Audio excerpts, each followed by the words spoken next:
한국의 위상이 높아짐에 따라 문화유산에 대한 외국인들의 관심도가 높아지고 있다. 이에 따라 다양한 나라들의 경우 소장하고 있던 한국 문화유산을 전시하거나 한국 문화유산을 빌려 전시하는 현상도 늘어났다. 현재 우리나라의 국외문화유산 현황은 다음과 같다. 총 24만 6,304점의 국외문화유산이 각 29개국에 소장되어 있는데 압도적인 1위의 일본 그리고 뒤이은 미국 뒤에 조금은 생소한 국가가 보인다.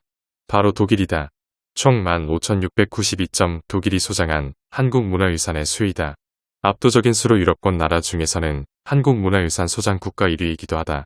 독일이 보유하고 있는 한국 문화유산의 규모는 유럽 국가 중 최대임에도 불구하고 이를 연구하기 위한 독일의 한국 예술 전문가는 거의 존재하고 있지 않다. 직접 독일로 가 확인해 보았다. 독일 함부르크. 이곳에 위치한 함부르크 미술공예박물관은 다양한 문화권의 유물을 60만 건 이상 소장하고 있다. 이곳의 한국 문화유산들은 독일 주재 조선국 총영사인 마이어와의 인연을 계기로 1890년부터 소장하게 되었다고 한다. 그의 사후에도 두 차례에 걸쳐 상감청자와 연적 같은 문방구류를 기증했고 그 이후로도 기증과 수집을 통해 한국 문화유산들을 들여오게 되었다고 한다. 2층에 위치한 동아시아관에서 유물의 일부를 확인할 수 있다. 복도와 벽부장을 활용한 전시를 통해 우리는 우리나라의 유물들을 확인할 수 있었다. 눈에 띄는 점은 전시장에 쓰여진 한국에 대한 소개이다. 한국에 대한 외국의 관심 증대를 반영한 한국 국가 소개로 비빔밥과 케이팝 등 유물 외의 문화에 대해서도 설명하고 있는 모습이다.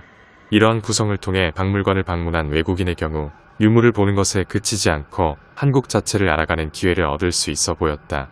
또 주목할 점은 이곳에 소장된 유물들이 국보급에 가깝다는 점이다. 특히 진사체 표주박 형주자의 경우 국보로 지정된 유물인데 고려시대 도공의 진사체 기술을 연구할 수 있는 몇 없는 사례 중 하나로 손꼽힌다. 또 우리나라 삼성의용 세밀각이 특별전에 출품되어 잠시에 한국에 오기도 했다. 이를 계기로 삼성의용에서 보존 처리도 진행되었다. 따라서 이 전시를 통해 우리나라의 뛰어난 도자 제작 기술 사례를 보여줄 수 있는 것이다. 그러나 같은 동아시아관에 위치한 일본, 중국관에 비하면 그 규모가 작고 전시의 퀄리티가 떨어진다. 일본의 경우에는 상형 도자를 쉽게 이해할 수 있도록 상형 도자와 같은 캐릭터가 나오는 만화책을 비치하거나 중국의 경우에는 유물의 수가 많고 전시실 크기가 매우 넓었다. 또 이곳에는 아직 빛을 보지 못한 채 소장된 한국 유물이 수장고 속에 한가득 있다.